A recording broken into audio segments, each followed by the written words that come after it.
Bueno, buenas noches. Buenas noches, espero se encuentren bien.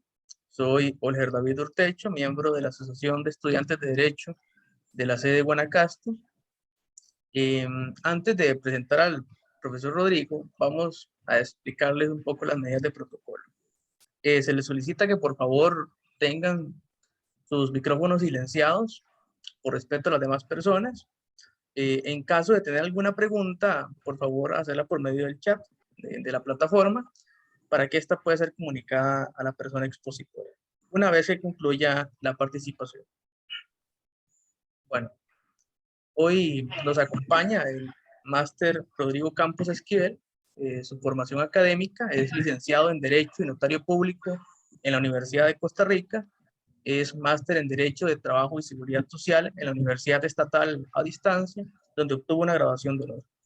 Su experiencia laboral eh, ha sido magistrado suplente de la Sala Segunda de la Corte Suprema de Justicia a partir del mes de abril de 2020. Se ha desempeñado como juez mixto, penal, civil y laboral, juez de apelaciones en materia civil y laboral de mayor cuantía. Profesor de la Universidad de Costa Rica en Derecho Procesal Penal y Derecho Laboral desde el curso electivo del 2003 hasta la fecha.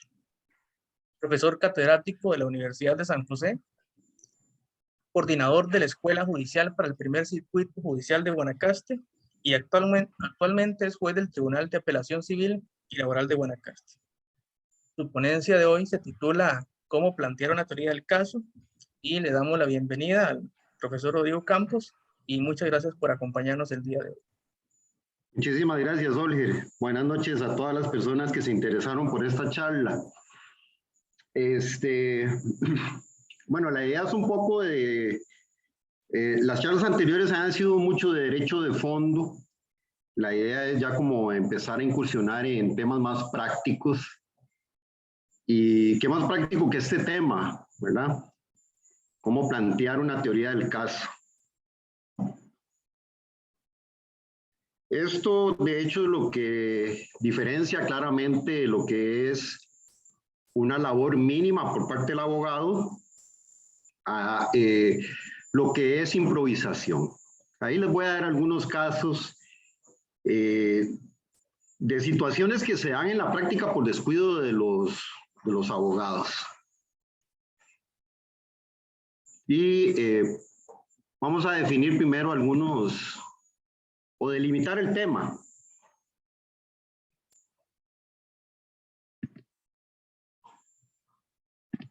Ok. Podemos ver que esta charla tiene aplicación en las materias civil, laboral, agrario y familia. Vemos que el enfoque es estrictamente de derecho privado, no, aunque si bien es cierto se podrían rescatar algunas cuestiones para una teoría del caso en materia penal, pero no es la idea. Ustedes van a ver que el enfoque es desde el punto de vista estrictamente de derecho privado. Estos conceptos que vamos a ver el día de hoy que se van a generar sobre esta teoría del caso son de utilidad para abogadas y abogados y personas juzgadoras, aunque definitivamente la idea es que va dirigido a los abogados y abogadas. Si bien es cierto, la teoría del caso puede aplicarse a cualquier tipo de proceso, es de particular utilidad en procesos complejos, con amplia posibilidad de discusión, como en el caso de los procesos ordinarios. Ahora vamos a ver unos ejemplos desde el punto de vista de la pretensión y también de la posibilidad de oposición del demandado, donde la teoría del caso no es, como les dijera, no es de muchísima utilidad. Sí tiene cierta utilidad, pero no es tan aplicable como en procesos donde la discusión es más amplia, donde la posibilidad de prueba también es más amplia y los alegatos de las partes también. Estos ejemplos, vamos a ver, son 2 y 2 de cada tipo. Y nos vamos a referir específicamente a casos en derecho procesal civil. En el proceso de desahucio se puede discutir la terminación del contrato de arrendamiento en los casos previstos por la ley o hacer cesar la mera tolerancia. Entonces ya vean que el simple hecho de discutir pretensiones muy específicas va a reducir la posibilidad de las partes de hacer alegatos, incluso de ofrecer prueba.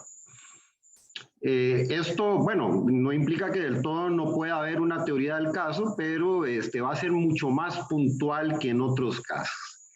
En los procesos interdictales solo se puede discutir la posesión momentánea y actual de bienes inmuebles. Esto es algo que está clarísimo. Y vamos a ver que algunos de los pasos, que son 10 pasos para llevar una forma adecuada la teoría del caso, uno de los pasos es precisamente lograr identificar el proceso correcto para plantear una determinada pretensión. Les comento que es muy común ver en procesos interdictales discusiones relativas al derecho de propiedad, que no viene al caso. Ahí estamos viendo que es solo la posesión momentánea y actual. Incluso yo he llegado a ver casos donde se discuten cuestiones de luces y vistas, que eso bajo ninguna circunstancia puede considerarse como un bien inmueble, ¿verdad? Entonces, está claro que en esos casos no hubo ni siquiera un ejercicio mínimo de parte de él o la abogada para lograr identificar el proceso adecuado donde plantear su pretensión. Por el otro lado, ya lo que es desde el punto de vista estrictamente de la oposición del demandado, tenemos también algunas particularidades que restringen muchísimo lo que es el planteamiento de la teoría del caso. Veamos, por ejemplo, en el proceso monitorio dinerario, la oposición solo se puede fundar en la falsedad del documento. Bueno, estamos hablando del documento base. Falta de exigibilidad de la obligación. Esto, bueno, sería en aquellos casos donde el plazo todavía no ha vencido.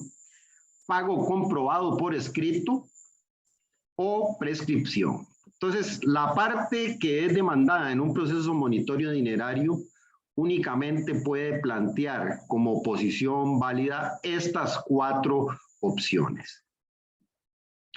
En el mismo sentido, desde la perspectiva del demandado, tenemos que en el proceso monitorio arrendaticio solo se admitirá la oposición fundada en el pago comprobado por escrito, la prescripción, la inexistencia de la obligación de pagar la renta y la falta de vencimiento del plazo. Vemos que es bastante similar precisamente por la naturaleza monitoria de ambos procesos. Lo único es que uno es dinerario y el otro es arrendaticio, pero vemos que son muy similares las opciones que tiene el demandado a la hora de oponerse. En lo que es propiamente el concepto de teoría del caso, podemos verlo acá, es la teoría del caso es la idea básica o central y subyacente que el abogado presenta en una negociación o proceso que explica de forma creíble la teoría legal aplicable y los hechos de la causa. Idea que ha de ser coherente con la prueba, no controvertida y la versión del abogado de la prueba controvertida. Al final vamos a ver una versión, lo que es en la parte de las conclusiones, hice una versión tal vez un poco más resumida de lo que es la forma correcta de plantear una teoría del caso, pero definitivamente en un primer momento el abogado cuando empieza a tratar con su cliente, lo primero que tiene que identificar es la pretensión, ¿verdad? ¿Qué es lo que pretende el cliente? Y a partir de ahí empezar a hacer todo el desarrollo relacionado con la teoría del caso. La utilidad de la teoría del caso, a través de la teoría del caso se explica de manera simple, lógica y persuasiva la historia de lo que realmente ocurrió, ofreciendo una visión que dé sentido tanto a los hechos de la historia que se presenta como a la teoría jurídica en que se apoya. Perdón, hasta el punto que dicha historia será la base de la prueba y la argumentación del proceso. Esto, bueno, vamos a ver. Digamos que esto, el tema de la utilidad está íntimamente relacionado con el manejo del discurso, ¿verdad? Porque solo una persona que maneje tanto el discurso, hablemos de redacción, ¿verdad? En el tema del discurso escrito, podría explicar de manera simple, lógica y persuasiva, ¿verdad? Una teoría del caso. En el mismo sentido, si fuera desde el punto de vista oral, el manejo del discurso oral es también importantísimo. Y esa es una de las charlas que, bueno, tenemos para más adelante. La idea es primero dar esta, que es la teoría del caso. La segunda es algunos consejos prácticos para interponer una demanda laboral. Y la tercera, que digo yo que sería ya para cerrar el círculo, sería el manejo del lenguaje corporal y, bueno, básicamente en las audiencias orales. Entonces ustedes ven que es prácticamente un eslabón tras otro, ¿verdad? En esta temática. Características de la teoría del caso. Podemos ver por acá que la teoría del caso, lejos de ser una hipótesis de trabajo, es una verdadera tesis y como tal debe reunir las siguientes características. Tal vez acá explicar lo siguiente, ¿verdad? La tesis es la que va a plantear el actor y lo que va a plantear el demandado es lo que se conoce como antítesis, ¿verdad? Bueno, características únicas. La misma supone la existencia de una versión de los hechos dotados de una consistencia argumentativa, por lo que ofrecer más de una teoría resta credibilidad a nuestra tesis. Una cosa es plantear una pretensión y también una pretensión subsidiaria, pero lo que es la teoría del caso tiene que ser única, como dice acá. El plantear varias teorías lo que puede generar es no solo desorden, sino que además pone en evidencia que el abogado y la abogada no han realizado este ejercicio de la teoría del caso, no lo han planteado en una forma correcta. Simple debe explicar de forma sencilla y cómoda toda la información derivada del juicio, tanto la que se aporta como la que aporta la contraria. Esto vamos a ver que tiene impacto a la hora de ofrecer, o más bien de evacuar la prueba, porque la prueba se va a evacuar únicamente con relación a aquellos hechos que son considerados como controvertidos. Si fuera del caso que el demandado acepta como ciertos algunos de los hechos, no es necesario evacuar prueba con relación a los medios, ¿verdad? La evacuación de la prueba, reitero, se va a limitar a aquellos hechos que han sido objeto de controversia entre las partes. Tenemos como tercera característica creíble el requisito relacionado con la sencillez en su elaboración, ya que la misma debe estar construida para ser entendida, retenida y asimilada por el juez al contar con los elementos que la doten de verosimilitud. Luego tenemos como cuarto requisito que sea autosuficiente. Debe considerar la totalidad de los hechos de la causa, de forma que permita dar una explicación lógica a los mismos. De lo contrario, la contraparte podrá sacar ventaja de dicha situación.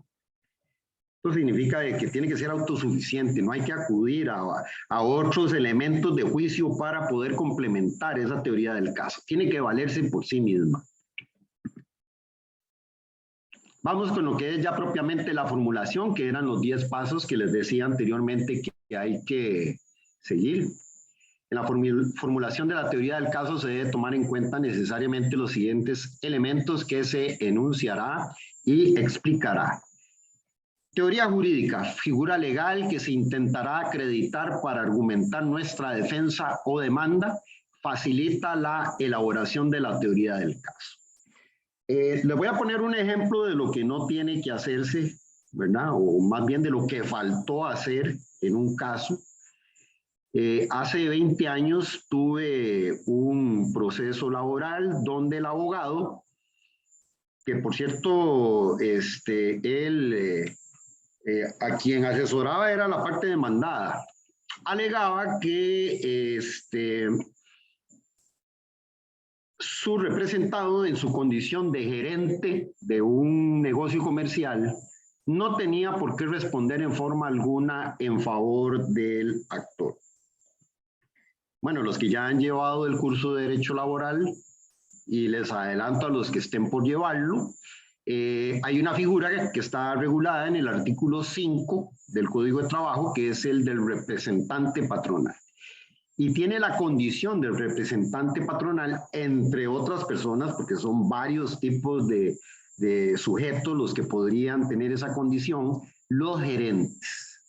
¿Esto qué significa desde el punto de vista de la teoría del caso? Bueno, significa que esta persona a la hora de contestar no le dio un soporte adecuado a su antítesis en este caso. Lo peor viene que 20 años después a la misma persona le toca un caso idéntico y viene a alegar la misma, o viene a plantear la misma antítesis que había planteado 20 años atrás y que no le había prosperado. ¿Qué significa? Bueno, que esta persona no solo en ninguna de las dos oportunidades se tomó la molestia de formular en forma correcta una teoría del caso, sino que lo peor del caso es que no asimiló los conceptos que surgieron de la primera sentencia. Más bien incurrió en el mismo error en el segundo proceso. La proposición fáctica es una afirmación de hecho respecto al caso concreto que, de ser aceptada por el juez, satisface un elemento de la teoría jurídica. Aquí hay una cuestión importante con relación a los hechos que se van a proponer. Estos hechos que se van a proponer tienen que dar sustento a lo que se pretende o lo que se pretende con la demanda, ¿verdad? Eso es sumamente importante. No vaya a ser que se incluya hechos que no tienen ninguna utilidad, o más bien que se deje por fuera hechos que eran sumamente importantes para dar sustento a esa teoría del caso. Con relación a la prueba, cada una de las proposiciones fácticas debe ser objeto de prueba, por lo que será preciso disponer para cada una de ellas de todas las pruebas necesarias para poder obtener su acreditación. Bueno, reiterar lo que ya había adelantado hace un rato, que la prueba que se va a evacuar en este momento, ya a esta altura, es aquella que está relacionada con los hechos controvertidos, ¿verdad? Con relación a los hechos que no son controvertidos, no es necesario, salvo el caso de que el juzgador o la juzgadora tengan sospecha de un posible abuso procesal o algún tema ahí donde haya acuerdo entre las partes, ¿verdad? Que además se cuestione la legalidad de los alegatos de las partes y de lo pretendido, obviamente. Vamos ya con lo que es propiamente la guía para la elaboración de una teoría del caso. Les comento, bueno, ahí dice, para estos efectos se utilizará la guía TEMIS para el proceso judicial en lo civil, laboral, agrario y familiar.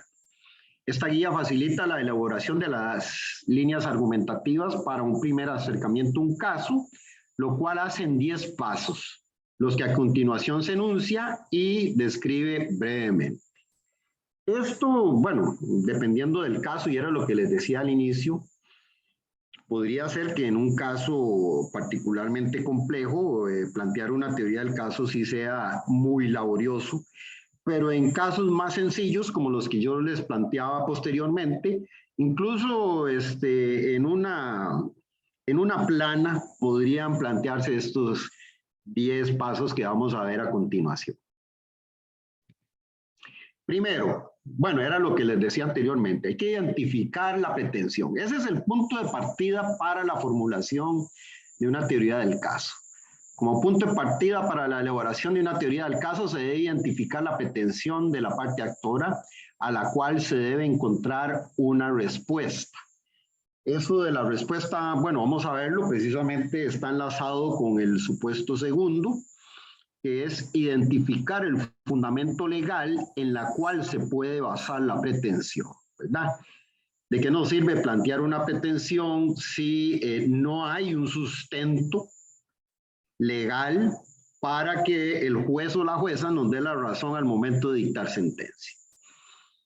Entonces, a la pretensión que se ha identificado se le debe dar un sustento legal para que la decisión legal, para que la decisión legal requiera estar basada en la ley. Muchas veces esto, pues en realidad, lo ideal es que la fuente que dé sustento a una pretensión sea obviamente que la ley, pero podría basarse en alguna otra fuente, ¿verdad? En laboral, por ejemplo, sabemos que la costumbre es fuente de ley, es sumamente importante, ¿verdad? Podría también ser la jurisprudencia. Imagínense que sea un voto de la Sala Constitucional, ¿verdad? Eso también es fuente y más bien es hasta vinculante, ¿verdad? Entonces, cuando hablamos de fundamento legal, no necesariamente tiene que ser una ley, puede ser otro tipo de fuente legal, pero tiene que haber una fuente. Definitivamente tiene que haber una fuente, porque si no, esa persona que está planteando una pretensión sin saber, sin tener claro si hay un fundamento legal para la misma, lo que está haciendo es especulando, ¿verdad? Y eso no es transparente con el cliente, ¿verdad? No se está hablando claro con el cliente. Punto 3, admisibilidad. Se debe establecer dos cosas a su haber. Primero, si el tribunal es competente. Esto, bueno, la competencia hay que definirla por materia, hay que definirla también por territorio y en algunos supuestos también, bueno, eso es más que todo por el tipo de proceso. La competencia puede ser por cuantía, ¿verdad? Si se han respetado los plazos previstos por la ley, bueno, podemos dar un ejemplo de esto, que sería el plazo de la caducidad, por ejemplo, que no se haya dado el plazo de los 3 meses para plantear un proceso interdictal, ¿verdad? Entonces, a eso se refiere al respetarse los plazos previstos por la ley. Porque de lo contrario, lo primero que va a hacer la parte demandada es invocar, bueno, si es que es una parte diligente, ¿verdad? Lo que va a hacer es alegar la caducidad y hasta ahí va a llegar ese asunto, por lo menos interdictal. Ya eso tendría que irse a discutir a un proceso ordinario. Bueno, estoy viendo que hay aquí algo en el chat, voy a ver si es una pregunta. Perfectamente puede ser un tratado internacional, sobre todo y máximo si hablamos de materia laboral, ¿verdad? Que los tratados de la OIT son sumamente importantes como fuente de derecho. Ok, entonces continuamos con el punto número 4, identificar los hechos jurídicamente relevantes. Ya vimos cuáles son los que son jurídicamente relevantes, son aquellos que sirven para dar sustento a la pretensión, ¿verdad? Revisar la congruencia de la alegación y visibilizar la controversia. De parte del actor debe alegar los hechos en los que intenta sostener la pretensión. Además, los hechos alegados deben sostener la pretensión. Sí, tiene que haber un ligamen ahí. Que esos hechos que se están invocando sean los que den sustento a lo que pretende.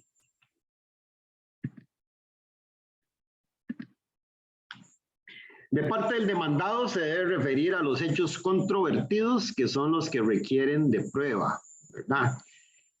Obviamente que toda la energía del demandado tiene que ir encaminada a rebatir los hechos que no le convienen desde el punto de vista de la pretensión. 5, identificar las interrogantes del caso, que estas pueden ser de dos tipos.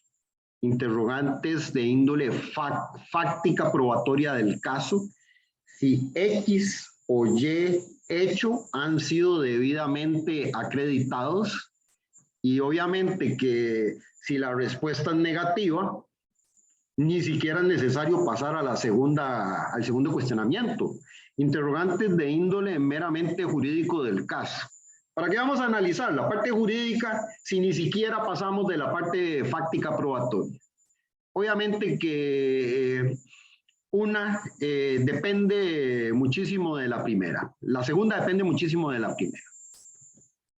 En cuanto al punto número 1, es importante definir a cuál de las partes le incumbe la carga de la prueba, ya sea que formule o se oponga a una pretensión. Y bueno, cité algunos artículos acá relacionados con la carga de la prueba, sobre todo en procesal civil y en el Código de Trabajo. No busqué, digamos, las reglas o la normativa en carga de la prueba en agrario ni en familia, pero vemos que en el 41.1 del Código Procesal Civil, bueno, ahí se establecen las reglas, tanto para el actor como para el demandado, y en lo que es el Código de Trabajo tenemos el 477 y 478 del Código de Trabajo. Importante tomar en cuenta, ¿verdad?, que los hechos negativos no se prueban, ¿verdad? ¿Cómo vamos a decirle a una persona que demuestre que algo no se dio? Eso no es un correcto manejo de la carga de la prueba. 6. Interpretación de las normas relevantes. Muchas veces las normas utilizan términos abstractos que requieren de una interpretación. Hay diferentes métodos de interpretación. Entonces, el literal es el primero, obedece al sentido literal de las palabras. Teleológica es la interpretación que obedece mejor a los objetivos de la ley. Sí, obviamente que esto ya no es tan gramatical, ¿verdad? Esto es una interpretación que empieza a incursionar un poquito más en lo que es jurídico.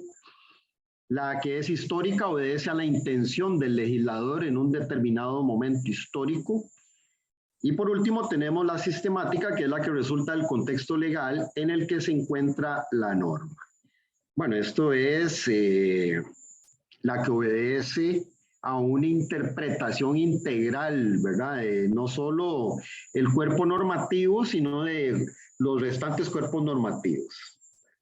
Aquí es importante, ¿verdad?, tener siempre presente que no es válido interpretar las normas en forma aislada, ¿verdad?, sino que hay que interpretarlas en el entendido que son una parte de un todo que es el ordenamiento jurídico.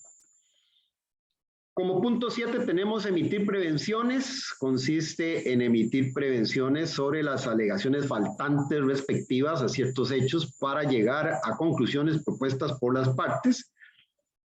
Por ejemplo, en materia laboral se le podría pedir a las partes, sobre todo al actor, que dé información que está faltando para resolver en forma adecuada, ¿verdad? Sobre divergencias en la interpretación de un concepto jurídico, luego tenemos 8, valoración de la prueba. Con relación a la prueba tenemos, desde el punto de vista del derecho privado, cuatro fases. Primero, la parte la ofrece, el juez la admite, ¿verdad? Luego se reproduce y finalmente se valora. Ahí están los 4 estadios de la valoración de la prueba. A partir de la prueba, el juzgador debe verificar las afirmaciones hechas por las partes, ¿verdad? Y aquí es donde pesa el tema de la carga de la prueba. Verificar si lo que afirma el actor en sustento de su pretensión fue acreditado, y desde el punto de vista del demandado, si más bien lo que pretende sea o sirva para contrarrestar la tesis del actor, si logró establecer esas hipótesis, ¿verdad?, que sirven para eliminar la tesis o contrarrestar la tesis del actor. Ello implica que de la prueba producida se debe identificar las razones en favor y en contra del valor probatorio de cada prueba. Yo tal vez advertiría que acá eso es solo con relación a la prueba relevante. A veces las partes se exceden en el aporte de la prueba, y lo que realmente genera un vicio es el no analizar prueba esencial, Entonces hay que, sobre todo los jueces, ¿verdad? Y cuando revisan recursos de apelación es importante tener claro si la prueba que se dejó de valorar tenía esa condición de ser esencial, ¿verdad? De lo contrario no tiene ningún sentido anular la sentencia. No se estaría dando un vicio por indefensión a la parte, ¿verdad? Esto es lo que se llama ponderación de la prueba. Para ello se utilizará criterios de lógica, experiencia, ciencia y correcto entendimiento humano. Bueno, esto es lo que anteriormente se conocía como la sana crítica racional, ¿verdad? Luego tenemos la subsunción, ¿verdad? Que es, bueno, ello implica relacionar los hechos probados con las normas relevantes. Si los hechos coinciden con la premisa legal establecida o interpretada, aplica la consecuencia jurídica establecida en la norma. Esto es ni más ni menos que el silogismo jurídico, ¿verdad? Que es la labor de subsunción que tenemos que llevar a cabo. Esta subsunción lo que va a hacer es llevarnos a una conclusión, ¿verdad? Que puede ser a favor o en contra de la tesis que se plasma en la demanda. Luego tenemos la elaboración de la sentencia o del alegato de la parte. Tanto la sentencia como el alegato final de la parte deben dar respuesta a 3 preguntas. Esto, bueno, les comento que con la tendencia actual de que la gran mayoría de los procesos sean de índole oral, esto se va a dar en la audiencia posterior a la evacuación de la prueba. Entonces, primero, ¿sobre qué hechos se emite pronunciamiento? Por tercera vez lo vuelvo a decir, serían aquellos sobre los cuales hubo controversia entre las partes, ¿verdad? ¿Qué concepto jurídico debe aplicar el tribunal y cómo se fundamenta? Bueno, aquí más bien sería si hay hechos o si se acreditó los hechos y si en razón de esos hechos hay que acceder o no a la pretensión. Y 3, ¿cuál es la resolución del tribunal? Entendido por resolución como decisión. Y vamos a ver de seguido cuáles son las 3 posibilidades que tiene el juez. Se dicta sentencia y se toma una decisión donde se acoge por completo la demanda, se desestima parcialmente la demanda o se desestima totalmente la demanda. Estas son las 3 opciones que tendría el juzgador o la juzgadora o el tribunal. Conclusión, bueno, vamos ya de bajada con esta charla. De lo visto anteriormente, se puede concluir que la teoría del caso es una herramienta sumamente útil para que el litigante plantee o rechace en forma efectiva y ordenada una o varias pretensiones. Bueno, yo les digo, esto en realidad es, no tiene ni por qué ser complicado. Yo diría que es la labor mínima que tiene que hacer un litigante a la hora de asumir un caso, ¿verdad? Plantear una teoría del caso. De lo contrario, como ya les dije anteriormente, esa labor deja de ser un servicio de ser llevado en forma técnica, sino que más bien se convierte en pura improvisación. Para las personas juzgadoras también es una herramienta útil, pero para abordar todos los alegatos expuestos por las partes, sin omitir o extralimitarse en el objeto discutido y pretendido. Y bueno, aquí hay una cuestión sumamente importante que de hecho establecen los códigos en la parte procesal. Una de las obligaciones que tienen los jueces o tribunales es referirse a todos los alegatos de las partes. El no referirse a alguno de los alegatos de las partes podría ahí sí generar indefensión, ¿verdad?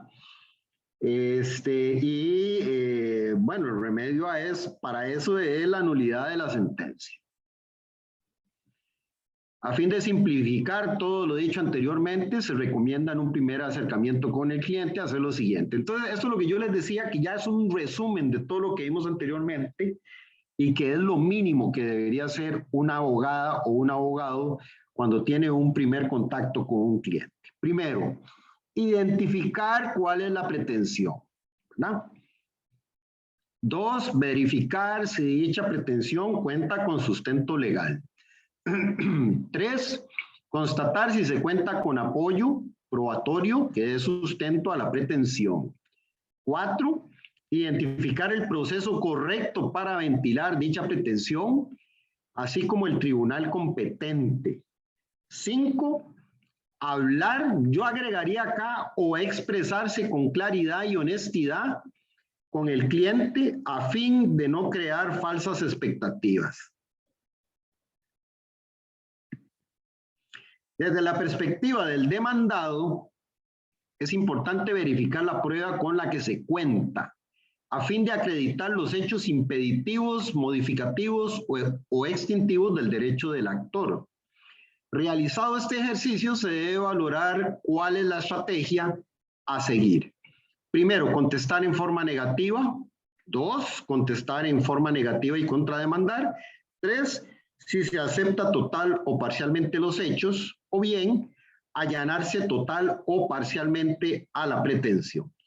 Aquí tal vez aclarar una cuestión que es sumamente importante dejarla en claro. El que se tenga por cierto los hechos, que esa es la consecuencia que se produce cuando el demandado no contesta o no lo hace en tiempo. Eso no se traduce en un allanamiento que es aceptar la pretensión. Hay abogados que todavía a estas alturas dicen que como no contestó y que como se tienen por cierto los hechos, hay que darle la razón en todo. Y eso no es así, eso no es, el allanamiento propiamente dicho es cuando la parte acepta la pretensión. Con esto lo que les quiero decir es que el aceptar los hechos no implica automáticamente que se estén aceptando las pretensiones. Bueno, gracias por su atención, pero quiero finalizar esta pequeña charla con un pensamiento de Al Gore. Al Gore es una persona que escribió sobre el calentamiento global e hizo un libro que se llama Una verdad incómoda. Cuando uno abre el libro, viene una frase que a mí siempre me ha llamado muchísimo la atención y que yo siempre la menciono y se la digo a mis estudiantes. Es de uno de estos autores clásicos famosos de Estados Unidos, creo que es Mark Twain. Y vean qué interesante lo que dice y cae como anillo al dedo a esta charla de la teoría del caso. Dice, no es lo que ignoras lo que te mete en problemas, sino lo que das por cierto y al final de cuentas no lo es.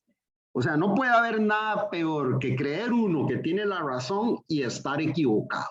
Entonces, les digo, más que justificado el hecho de plantear una teoría del caso a fin de establecer si la posición del cliente es buena o no es buena. ¿Ok? Vamos a la parte de las preguntas. Veo por acá que hay una. Que si se puede compartir la presentación. Sí, yo con todo gusto. La presentación, de hecho, agradecerle a la asociación, ha realizado una labor realmente buena con relación a las charlas. Estas charlas quedan después disponibles en YouTube. Las pueden buscar ya sea por el título de la charla o por mi nombre, ¿verdad? Pero si gustan la charla por aparte, yo no tengo ningún inconveniente en dárselas. Si es para eso, ¿verdad? Es más bien para compartir con todas las personas que tengan interés. ¿Alguna otra consulta? ¿Algo más? Ok, aquí tengo una pregunta que dice,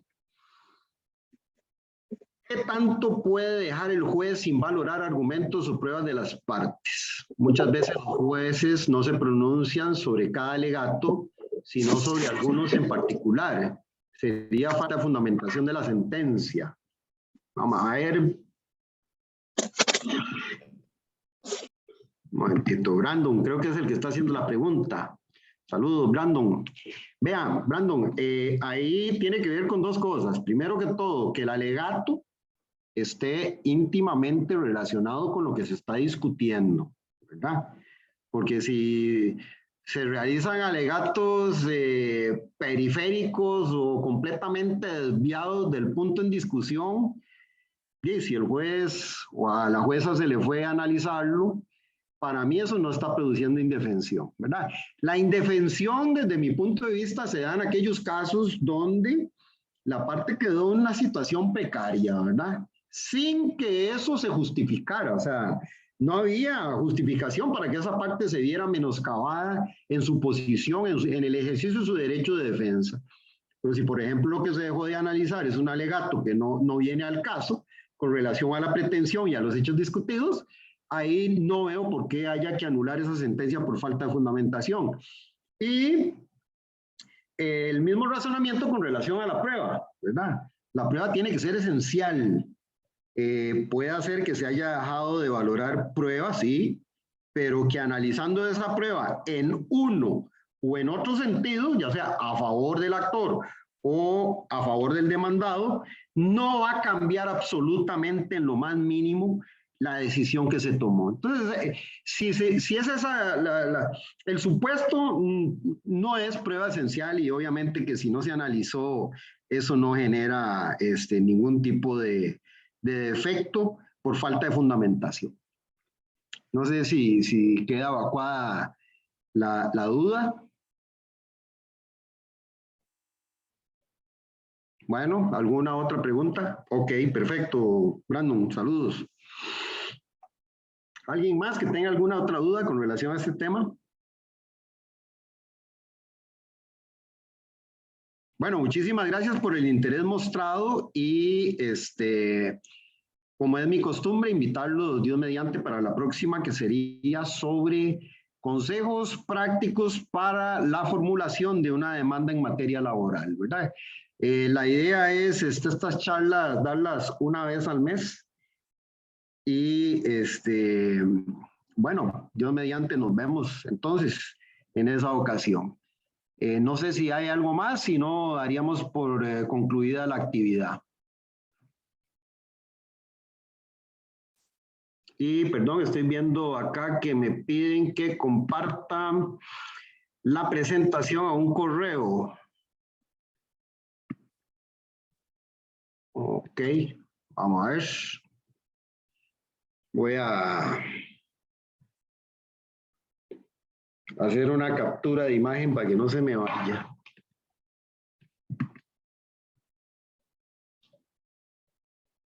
Ok, listo. ¿Cómo andamos entonces? Espero que les haya gustado y si alguna persona que hubiera tenido interés no pudo enlazarse, tal y como les decía, estas charlas van a quedar disponibles en YouTube. Okay, Bueno, espero que haya un mensaje. Ok, perfecto. Muy bien. bueno, profesor, buenas noches. Muchas gracias por su tiempo y a los demás por haber participado en esta ponencia. Muchas gracias. Muy bien, buenas noches. Buenas noches. Que estén muy bien. Hasta luego. Buenas noches, profe.